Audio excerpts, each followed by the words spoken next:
녹정기, 김용 원저, 제3권 12장.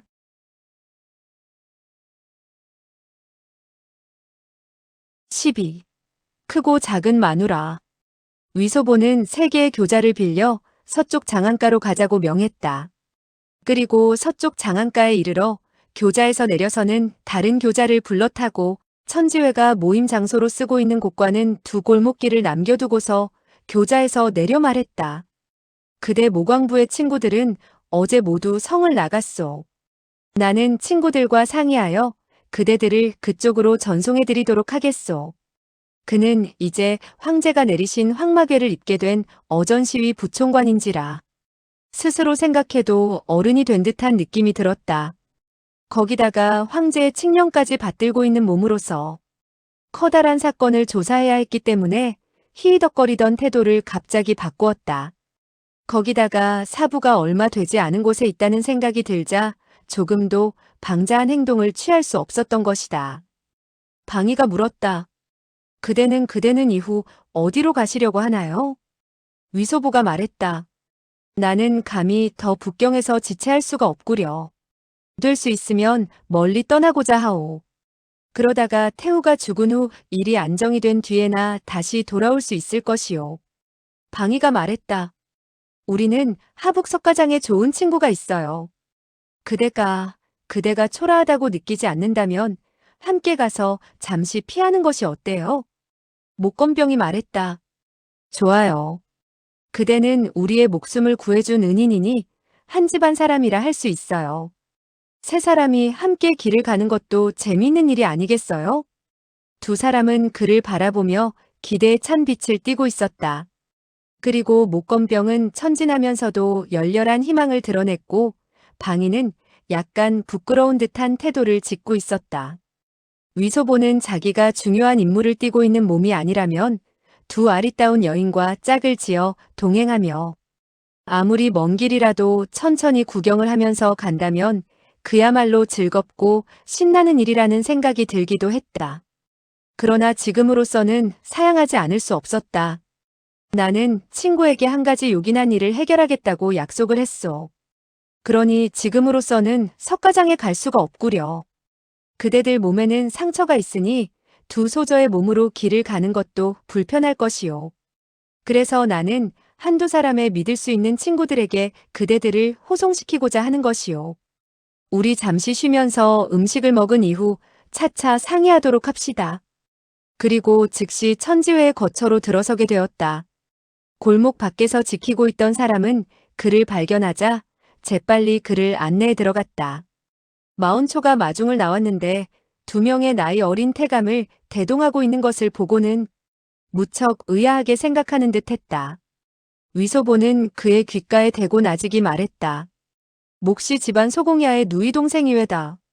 그리고 한 분은 그녀의 사저이외다. 내가 궁 안에서 구출해낸 것이외다. 마운초는 즉시 2 소녀에게 대청으로 올라와 앉도록 하고 차를 올렸다. 그러고는 위소보를 한옆으로 끌고 가서 말했다. 총타주께서는 어젯밤 북경성을 떠나셨습니다. 위소보는 속으로 크게 기뻐했다. 첫째, 그는 사부가 자기의 무공진도에 대해서 물으면 어쩔까 하고 퍽이나 불안스럽게 여겼던 것이다. 그리고 둘째로는 강희가 자기에게 맡긴 임무를 사부에게 말해야 할지 말아야 할지 판단을 내릴 수 없었던 것이다. 사부가 이미 북경성에서 떠났다는 말을 듣자 한결 마음이 놓였던 것이다. 그러나 그는 일부러 실망한 빛을 띠고는 발을 굴렀다. 이렇게, 사부님께서는 어째서 이토록 빨리 떠나셨단 말이오? 마운초가 말했다.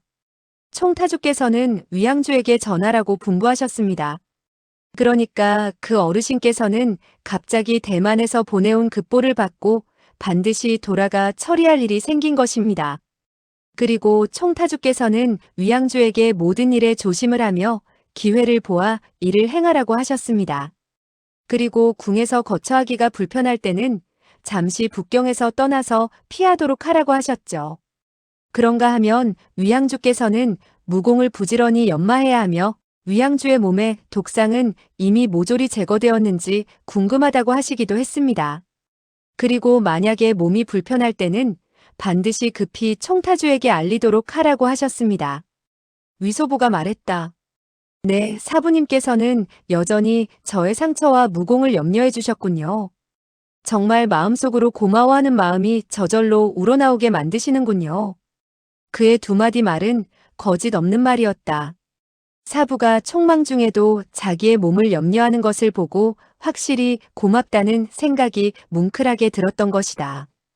그리하여 그는 다시 물었다. 대만에는 도대체 무슨 사고가 생긴 것이오? 마운초가 말했다. 소문에 들으니 정씨 모자가 불화하여 대신을 죽여 마치 내변이 생긴 것 같이 말씀하시더군요. 총타주께서는 위명이 크게 높으신 분이니 어떤 별난이라 하더라도 그 어르신께서 도착하시면 모두 가라앉게 될 것이니 위양주께서는 걱정하실 필요가 없습니다. 이형, 관부자, 번영, 풍영, 현정도장 등 그들 모두 총타주를 따라갔습니다. 서셋째 형과 속하만이 북경에 남아서는 위양주의 분부를 따르라고 했습니다. 위소보는 고개를 끄덕이고 말했다. 그대는 서셋째 형을 오라고 하시오. 그는 팔비원후 서천천의 무공이 지극히 고강할 뿐만 아니라 사람됨도 기민하여 그 늙은이가 두 여자를 석가장으로 호송하는 데 있어서는 가장 안성맞춤이라 생각했다. 그리고 그는 다시 생각했다. 대만 역시 모자가 불화하여 사람을 죽이는 등 일을 일으키고 있구나. 그 점에 있어서는 북경의 태후나 황제와 같구나. 그가 대청으로 되돌아오니 방이와 목건병 두 사람은 함께 국수를 먹고 있었다. 목건병은 약 반 그릇의 국수를 먹고 있다가 궁금한 듯이 물었다. 그대는 정말 우리와 함께 석가장으로 갈 수 없나요? 위소보는 방이를 바라보았다. 그녀 역시 젓가락질을 멈추고 바라보는데 그 눈초리는 기대의 빛으로 가득 차 있었다. 위소보는 그만 가슴이 뭉클해지는 것을 느끼고 두 여인과 함께 오대산으로 갈까 하는 생각도 들었다. 그러나 그는 곧 생각을 바꾸었다. 내가 가서 처리해야 할 일은 정말 큰일이다.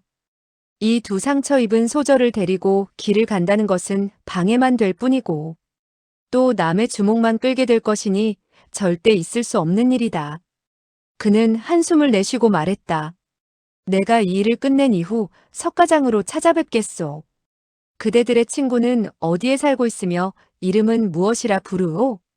방이는 천천히 고개를 숙이고 젓가락으로 국수를 한 젓가락 집었으나 입안으로 가져가지 않고 나직이 말했다. 그 친구는 석가장 서쪽에서 노새와 말을 빌려주는 일을 하고 있어요. 그는 쾌마 송삼이라고 부르지요. 위소보가 말했다. 쾌마 송삼? 그렇군. 내 반드시 그대들을 만나러 가겠소이다. 그리고 얼굴에 짓궂은 빛을 띠고 나직이 말했다. 내 어찌 찾아가 보지 않겠소. 내 어찌 한 쌍의 수합해 어린 큰 마누라와 작은 마누라를 그냥 떼어놓고 살 수 있겠소? 목건병은 웃으며 말했다. 반나절 동안 착하다 했더니 드디어 정체를 드러내는군요. 방이는 정색했다. 그대가 만약 우리들을 절친한 친구로 여긴다면 우리들은 매일같이 그대가 오기를 기다릴 거예요. 그러나 만약에 경박한 마음을 품고서 사람을 존중할 줄 모른다면 차라리 오지 않는 것이 좋겠어요. 위소보는 가볍게 핀잔을 듣게 되자 약간 재미없다는 생각이 들어서 말했다. 좋소. 그대가 우스갯소리를 싫어한다면 이후 내 이야기하지 않도록 하지. 방이는 약간 겸연쩍은 듯 부드러운 어조로 말했다. 우스갯소리를 하더라도 정도가 있어야 되고 또 때가 어느 때인지 장소가 어느 장소인지 보아야 할 거예요. 그대는 화가 나셨나요? 위소보는 다시 흐뭇해져서는 말했다. 아니요. 그저 그대가 화를 내지 않으면 좋소이다. 방이는 방긋 웃고는 나직이 말했다. 그대에 대해서는 아마도 그 누구도 정말 화를 내지 못할 거예요. 방이가 그와 같이 방긋 웃자 얼굴에 흑칠을 하고 있었지만 그 아리따운 모습은 여전히 가려지지 않았다. 위소보는 대뜸 온몸이 후끈 달아오르는 것을 느꼈다. 그는 그저 마운초가 사람을 시켜 갖다 준 국수를 한 입 먹고는 국물을 마셨을 뿐 일시 무슨 말로 대답을 해야 할지를 몰랐다. 갑자기 뜰락에서 발걸음 소리가 났고 잠시 후 한 노인이 걸어 들어왔다. 바로 서천천이었다. 그는 위소보 앞에 이르더니 허리를 굽히고 절을 한 이후 온 얼굴 가득히 웃음빛을 띠고는 공손히 말했다. 안녕하셨습니까? 그는 위인됨이 조심스러웠다. 외부 사람이 자리에 함께 앉아 있는 것을 보고는 위양주라고 부르지 않는 것이었다. 위소보는 폭언으로 발레하고 웃으며 말했다. 셋째 형, 제가 두 분의 친구를 소개해드리죠. 이 두 분은 모두 철배창룡 유나리의 고제자랍니다. 한 분은 방소저이고 한 분은 목소저인데 바로 모광부의 소군주이기도 하죠. 그리고 그는 방이와 목건병 두 소녀에게 말했다. 이분 서형님은 유나리와 그대 집안의 소공야와도 다 잘 아는 사이외다. 그리고 그는 혹시나 방이와 목건병 두 사람이 원한을 품고 있을까봐 한마디를 덧붙였다. 본래 약간 조그만 충돌이 있었지만 지금은 모든 것이 해결되었소. 그리하여 세 사람이 인사를 나눈 후 그는 다시 말했다. 셋째 형, 제가 한 가지 부탁드릴 일이 있습니다. 서천천은 남장을 한두 소태감이 바로 모광부의 중요 인물이라는 것을 알고 목검성 등이 모두 위소보의 내력을 알고 있으니 두 분 소저도 벌써부터 알고 있으리라는 생각이 들어 말했다. 위양주께서 분부를 내리시겠다면 속하가 어찌 명을 받들지 않을 수 있겠습니까? 방이와 목건병은 기실 위소보의 신분을 모르고 있었다. 서천천이 그를 위양주라고 부르자 모두 다 이상하게 생각했다. 위소보는 빙그레 웃고 말했다. 두 분 소저는 오립신 오나리와 유일주 유형 등과 마찬가지로 황궁에 숨어 있다가 이제서야 나온 몸입니다. 목시 집안의 소공야와 유일주 사형 등은 모두 북경에서 떠났겠죠? 서천천이 말했다. 모광부의 문 영웅들께서는 어제 모두 무사히 북경에서 떠나셨습니다. 목소공야께서는 나에게 소군주의 행방을 알아봐 달라고 했지요.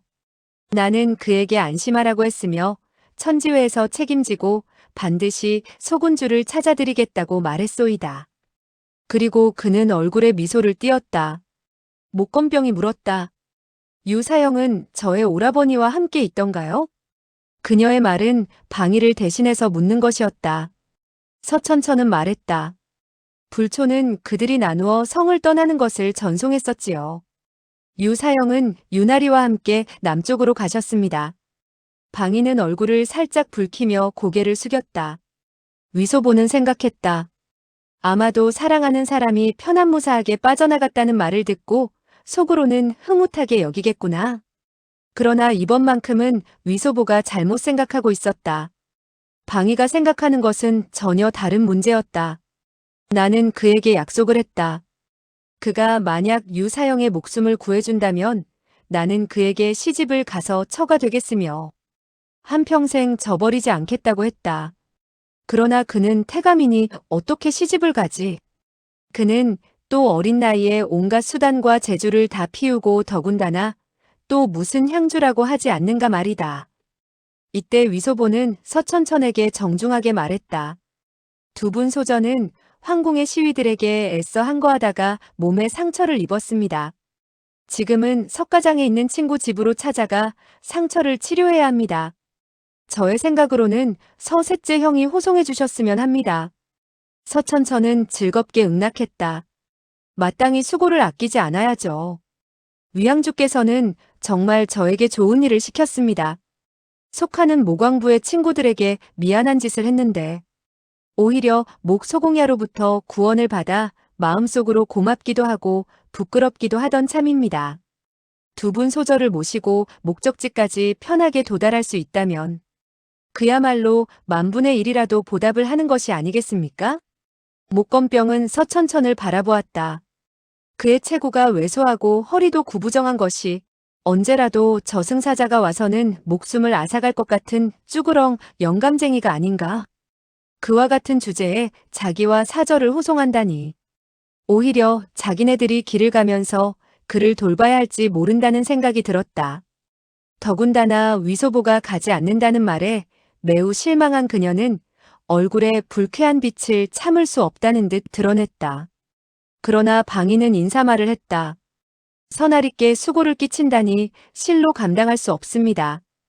그저 수고스럽지만 한 대의 수레를 빌려주시기만 한다면 우리 스스로 길을 떠나겠습니다. 우리의 상처도 대단한 것이 못 되니까 신경 쓸 것은 없습니다. 서천천은 웃으며 말했다.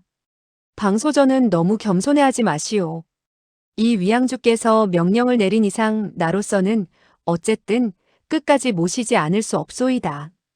두 분 소적께서는 무공이 고강하시니 이 늙은이가 옆에 있다는 것은 그야말로 남의 혐오감을 일으키지나 않을까 하는 생각도 듭니다.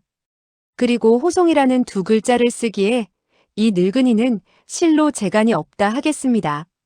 그러나 심부름을 하거나 허드렛 일을 하는 등 두 분 소저가 객점에 머물게 되어 식사를 할 때나 수레를 빌리고 물건을 사는 등의 일은 이 늙은이가 기꺼이 할 수 있는 일이랍니다. 두 분 소저께서 길을 가면서 쓸데없이 침이 마르게 하는 일이 없도록 이 늙은이가 노새를 끄는 사람이나 마부 또는 점소이 등과 같은 인물들을 상대하겠습니다. 방인은 더 거절하기 어렵다는 사실을 알고 말했다.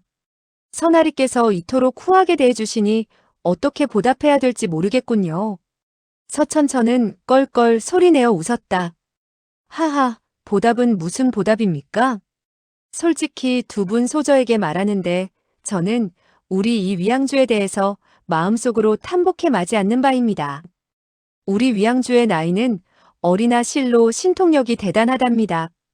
위양주는 이 늙은이의 목숨을 구했을 뿐만 아니라 어제는 또 이 늙은이의 가슴에 맺힌 한까지 풀어주었답니다. 따라서 저는 속으로 어떻게 했으면 우리 위양주를 위해 단 몇 가지 일이라도 할 수 있을까 하고 생각하던 참이었습니다. 그런데 오늘 뜻밖에도 위양주는 이 늙은이에게 이번 일을 맡기는군요. 두 분 소저가 설사 나에게 모시지 말라고 하더라도 이 늙은이는 분부를 모른 척하고 선봉장이 되어서는 앞장서서 산을 만나면 길을 터놓을 것이며 물을 만나게 되면 다리를 놓아 두 분이 편안하게 석가장에 도달할 수 있도록 시중을 들겠소이다. 북경에서 석가장까지는 며칠이라는 노정에 불과할 뿐이지만 위양주께서 만약에 이 늙은이에게 두 분을 모시고 운남으로 가라고 한다면 그야말로 떠나야 할 몸이며 목적지까지 전송을 끝내야 할 판입죠. 목건병은 그가 모양은 매우 볼품없이 생겼지만 말하는 것은 꽤 재미있다는 생각이 들어 물었다. 그가 어제 어떻게 선아리에 화풀이를 했지요? 어제 그는 황궁 안에 있었잖아요.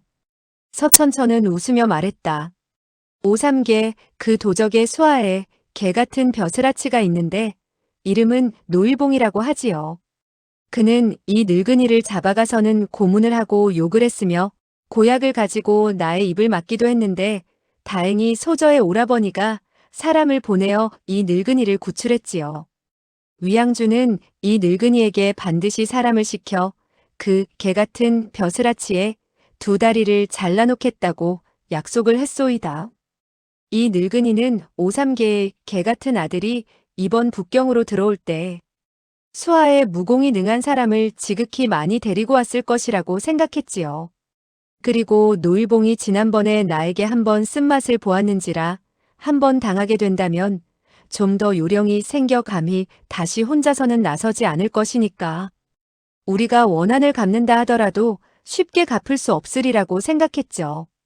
그런데 어제 이 늙은이가 성서쪽 종덕당 약재상에 있으려니깐 팔이 부러지고 다리가 분질러진 것을 전문적으로 고치는 친구가 평서왕의 소굴에서 한 개 같은 벼슬아치를 떠매고 와서는 팔다리 잘라진 부분을 치료해주는 의원을 곳곳에서 찾는다고 하더군요. 그런데 이 일은 정말 이상했습니다. 서천천은 잠시 말을 끊더니 다시 이었다. 그들은 의원을 찾고 또 찾고 해서 모두 20명이나 30명을 찾아내었으면서도 치료를 하지 못하게 하면서 다음과 같이 설명하는 것이었죠. 즉, 이 개 같은 벼슬아치는 이름은 노일봉이며 멍청해서 평서왕의 개 같은 아들이 친히 막대기를 들어 그의 개 같은 다리를 분질러 그로 하여금 일에 낮 일에 밤을 두고 고통을 당하도록 하겠다는 것이며 그렇기 때문에 치료하는 것을 허락하지 않는다고 했소이다. 방이와 목건병은 모두 이상하게 생각하고 위소보에게 물었다. 그것은 또 무슨 이치예요? 위소보가 말했다. 그게 같은 벼슬아치는 서 셋째 형에게 죄를 지었소. 그러니 자연 그에게 좀 더 고통을 당하도록 하자는 것이 아니겠소? 목건병이 말했다. 왜 그런데도 평서왕 소굴의 사람이 그를 떠매고 와서는 무사람들에게 알리는 거죠? 위소보가 말했다. 오응웅이라는 그 녀석은 사람들에게 소문을 내어서 나의 귀에 들어오도록 하자는 것이었소. 그것은 내가 그에게 그게 같은 벼슬아치의 다리를 분질러 버리라고 했는데 그는 그렇게 처리했던 것이 왜다. 목건병은 더욱더 의아하다는 듯 물었다. 그가 어째서 또 그대의 말을 들어야 하나요? 위소보는 미소했다. 내가 터무니없는 말을 짓거려 그를 한번 속였더니 그가 믿고 그대로 한 것이오. 서천천히 말했다. 나는 본래 그를 때려 죽이려고 했죠. 그러나 그게 같은 벼슬아치는 사람들에게 떠매어서는 무사람들에게 구경거리가 되도록 만들었을 뿐만 아니라 두 다리를 잘라놓고도 치료하지 못하게 하고 있으니 만약 그를 죽인다면 오히려 그에게 덕을 베풀어주는 것이라고 생각했죠. 그리고 어제 오후에 내가 친히 그를 보았는데 그에게 같은 목숨은 그야말로 간들간들 남아있는 셈이었고 바짓가랑이도 똘똘 말아 올려졌는데 두 잘라진 다리가 그대로 드러나 크게 부어올랐을 뿐 아니라 시퍼렇게 멍이 들어서는 아파 죽겠다고 엄마까지 찾는 형편이었소. 그러니 두 분 소저, 이 늙은이가 마음속으로 얼마나 통쾌하게 생각하겠소. 이때 마운초는 이미 세 대의 커다란 수레를 빌려서는 문 밖에서 기다리고 있었다. 그 역시 천지회에서는 중요한 인물이었지만 회의 규칙 가운데 모두들 하는 짓이 사람을 죽이거나 나라의 법을 어기는 것이기 때문에 필요한 일이 아닐 때에는 될 수 있는 한 얼굴을 내밀지 않는 것이 좋다고 되어 있었다. 그렇기 때문에 방이와 목건병 두 사람에게도 소개를 시켜주지 않은 것이었다. 위소보는 속으로 생각했다. 내 보따리 안에는 모두 5권의 42장경이 들어있다. 이 책들이 무슨 소용이 있을는지 나는 조금도 모르고 있다. 그러나 그 많은 사람들이 목숨을 걸고서라도 훔치거나 빼앗으려고 한 것을 보면 반드시 어떤 연고가 있을 것이다. 그리고 몸에 지니고 길을 재촉하게 된다면 잃어버릴 우려가 있을 것이다. 그리하여 잠시 생각해 본 이후 좋은 계책이 생각나 그는 마언초에게 살그머니 말했다. 형, 나는 궁 안에 절친한 형제와 같은 친구가 있었는데 오랑캐의 시위들에게 죽음을 당했소이다. 내가 그의 시체를 가지고 나와 그를 안장시켜 주어야겠소이다. 그러니 그대는 즉시 사람을 보내 항구의 관을 사오도록 하시구려. 마운초는 생각하기를 위양주의 절친한 친구가 오랑캐에게 죽음을 당한 것을 보면 반드시 청나라에 반항하는 의사임에 틀림없다고 생각하고 친히 유주에서 만나는 좋은 나무로 만든 관을 사왔다. 그리고 그는 위양주가 씀씀이가 대단히 해프다는 것을 알고 있었기 때문에 위양주가 그에게 맡긴 300냥의 은자 가운데 30몇 냥만 남기고는 거진 다 써버렸다. 즉 관을 사는 이외에도 수의, 뼈를 담는 항아리, 석회, 면지, 기름 먹인 배, 영내, 영번, 지전 등 물건을 골고루 갖추었으며 또 될 수 있는 한 좋은 물건만 샀다.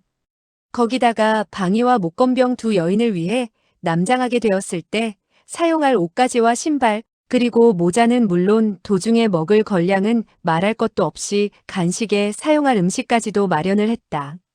그런가 하면 시체를 염하는 사람과 관에다 칠을 하는 사람까지도 불렀다. 모든 물건이 갖추어져 떠날 때까지 위소보와 두 여인은 한두 시간 잘 수 있었다.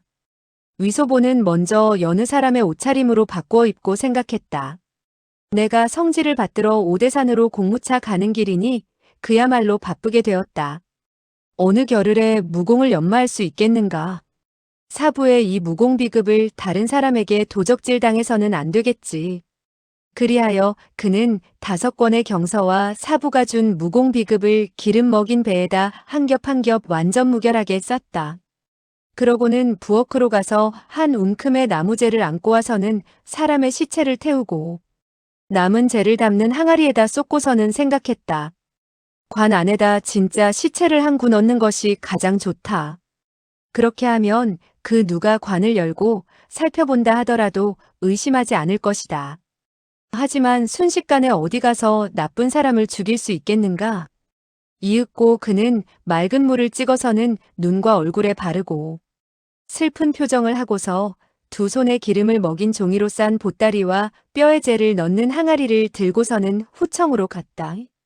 그리고는 보따리와 항아리를 함께 관 안에 넣고 앉아서는 방성통곡을 했다.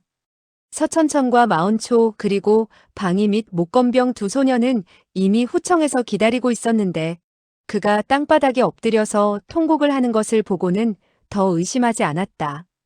그저 그의 절친한 친구의 죄인가 보다 생각하고 모두 꿇어 엎드려서 절을 했다. 위소보는 죽은 사람의 가족이 위문을 하러 온 사람에게 발례하는 광경을 본 적이 있는 터라 관 옆으로 서둘러 다가가서는 엎드려 4사람에게 발례를 했다. 곧이어 염습꾼이 면지와 석회 등의 물건을 깔기도 하고 옆에다 놓고는 관뚜껑에다 못질을 했다. 이어 칠쟁이가 관에다 칠을 했다. 마운초가 물었다. 이 의사의 존성대명은 어떻게 되시죠? 그래야만 관에다가 그의 이름이라도 써놓을 것이 아니겠습니까? 위소보가 말했다. 그는 목이 메인 듯 일부러 울음소리를 내면서 속으로 생각해보고 나서 말했다. 그는 해계동이라고 하지요. 그는 해대부, 소계자, 서동 3사람의 이름을 각기 한 자씩 따서 이름을 만든 것이었다. 그리고 속으로 생각했다. 내가 그대들 3사람을 죽였지만 이제 그대들에게 절을 하고 지전을 태워서 그대들이 저승에서 사용하도록 했으니 그대들 새 원기는 설마하니 다시 나에게 달려드는 일은 없겠지. 목건병은 그가 슬피 우는 것을 보고 위로의 말을 했다.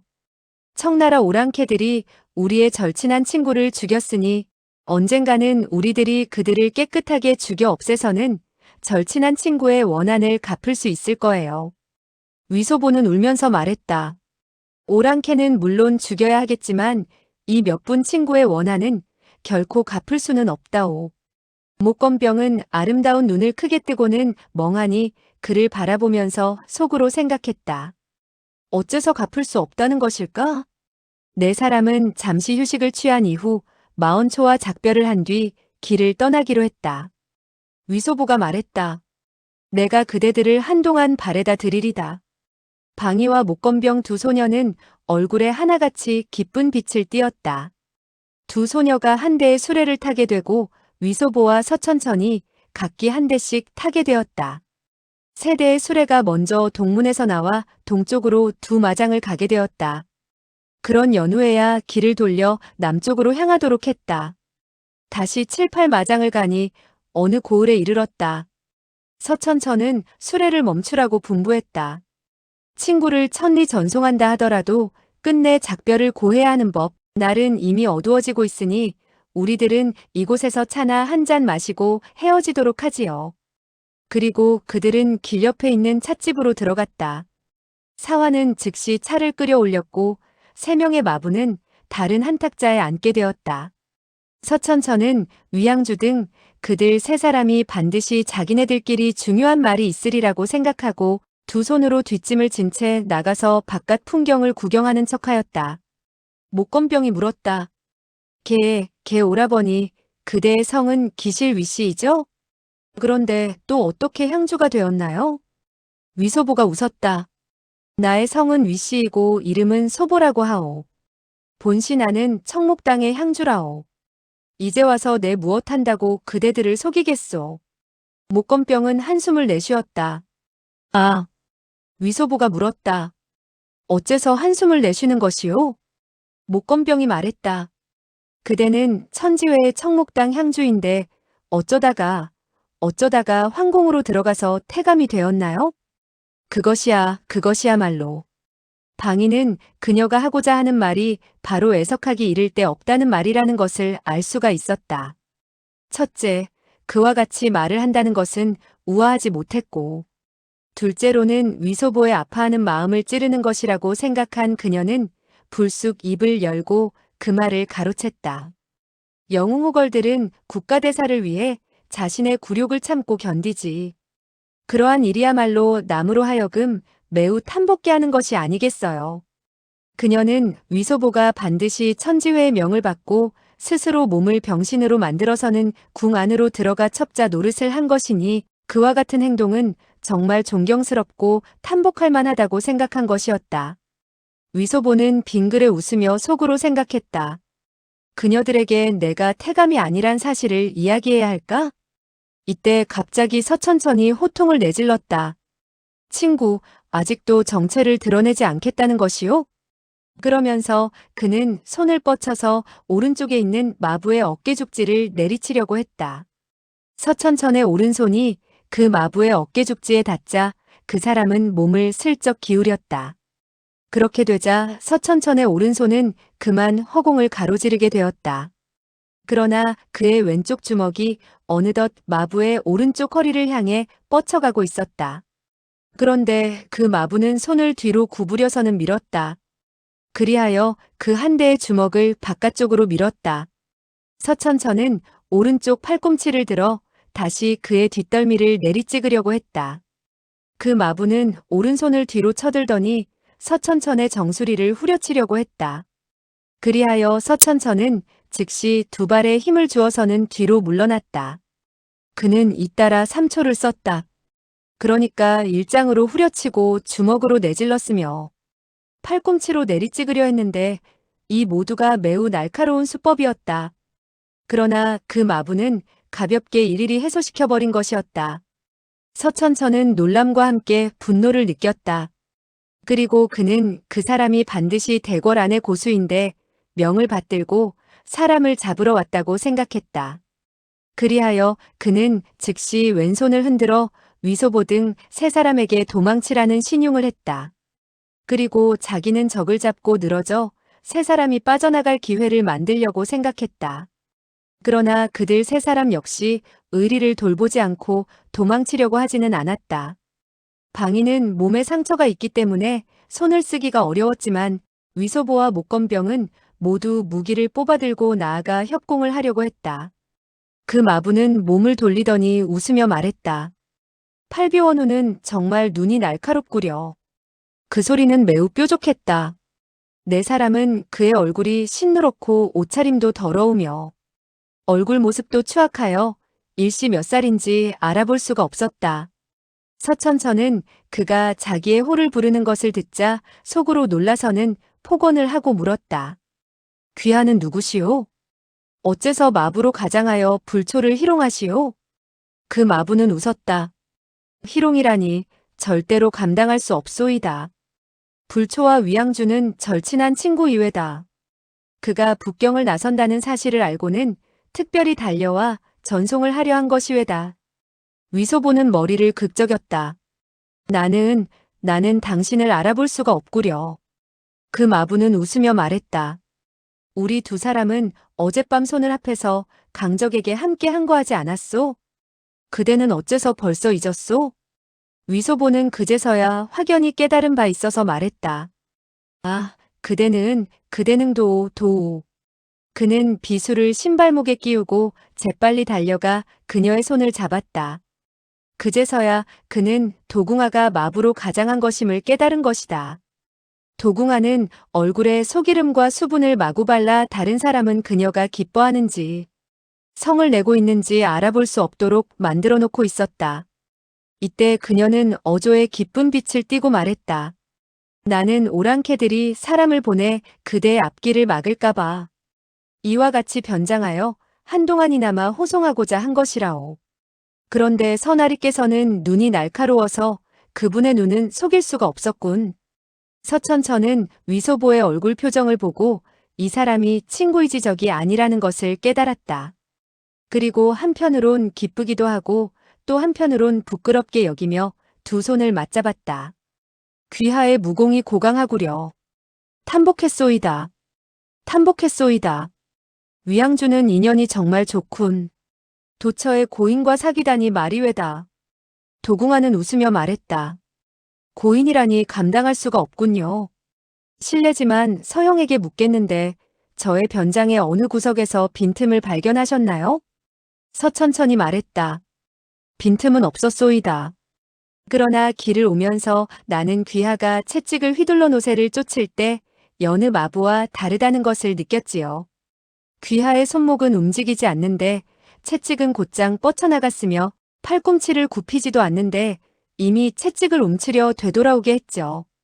이와 같이 고명한 무공은 북경에서 커다란 수레를 모는 친구들 가운데 아마 몇 분 되지 않을 것이외다. 그리고 네 사람은 소리내어 웃었다. 서천천은 웃으면서 말을 계속했다. 불초가 만약 분수를 안다면 귀하에 그와 같은 무공을 본 이상 다시 손을 뻗쳐서 위험을 거스르는 일이 없어야 하겠지만 이 늙은이는 그저 분수를 모르는 성격이라 어떻게 할 수 없었소이다. 도궁아가 말했다. 서형은 너무 서운하신 말씀을 하는구려. 실례된 점 용서하세요. 서천천은 폭언을 했다. 그런데 실례지만 존성대명은 어떻게 되시오? 위소보가 말했다. 이분 친구는 도씨라고 하죠. 형제와는 생사를 같이 한 사람이랍니다. 도궁아는 정색했다. 그렇토이다. 바로 생사를 같이 한 사이죠. 위양주는 저의 목숨을 구한 적이 있습니다. 위소보는 재빨리 말했다. 선배님은 어떻게 그런 말씀을 하십니까? 우리들은 그저 힘을 합해 매우 나쁜 사람을 죽였을 뿐이죠. 도궁아는 빙그레 웃고는 말했다. 위 형제, 서형, 그리고 방, 목 두 소저. 우리는 이만 작별하기로 하죠. 그리고 그녀는 두 손을 맞잡아 보이고는 수레를 모는 좌석으로 올랐다. 위소보가 물었다. 도형, 어디로 가시려는 겁니까? 도궁아는 웃으면서 말했다. 온 곳으로 되돌아가야지. 위소보는 고개를 끄덕였다. 좋습니다. 그럼 다음에 다시 만나기로 하죠. 그러고는 그녀가 수레를 몰고 떠나가는 것을 지켜보았다. 목건병이 물었다. 선아리, 저 사람의 무공은 정말 고강한가요? 서천천히 말했다. 무공이 대단하오.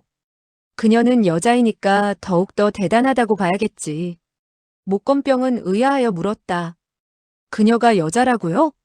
서천천히 말했다. 그녀가 수레 위에 오를 때 허리를 비트는 것으로 보아 자세가 훌륭하기는 했지만 그래도 약간 허리를 비비꼬는 면이 없지 않아 있었으니 물론 여자이지요. 목건병이 말했다. 그녀가 말하는 소리는 매우 뾰족했어. 남자 같지는 않았어요. 위 오라버니, 그녀 본래의 모습은 예쁘나요? 위소보가 말했다. 40년 전에는 예뻤을지도 모르지. 그러나 그대가 설사 40년이 지난다 하더라도 여전히 지금의 그녀보다는 훨씬 더 예쁠 것이오. 목건병은 웃었다. 그래서 나를 그녀에게 비유하는 거예요? 원래 그녀는 노파였군요. 위소보는 그녀들과 헤어진다고 생각하니 그만 침울해졌다. 그리고 홀로 길을 가야 한다고 생각하니 약간 두렵기도 했다. 양주에서 북경까지 올 때에는 모시팔과 함께 행동을 했으니 그야말로 강호의 고수인 모시팔의 보호를 받은 셈이라 할 수 있었다. 그리고 황궁에서 여러 번 위험한 일을 당했지만 그래도 사람이 있고 장소가 모두 익숙한 터였다. 그리고 매번 다급하게 되었을 때 종종 일시적인 지혜로 위험에서 벗어나곤 했다. 그러나 이제 산서성 오대산으로 가는 길은 그로서는 한 번도 가본 적이 없었고 앞길에 아는 사람이라고는 하나도 없는 처지였다. 사실 그는 한 번도 홀로 기나긴 여행을 해본 적이 없는 터였고 또한 아직 어린애인지라 두려움이 앞서는 것을 금할 수 없었다. 그는 잠시 먼저 북경으로 돌아가서 마언초와 함께 오대산으로 갈까 하는 생각도 없지 않았다.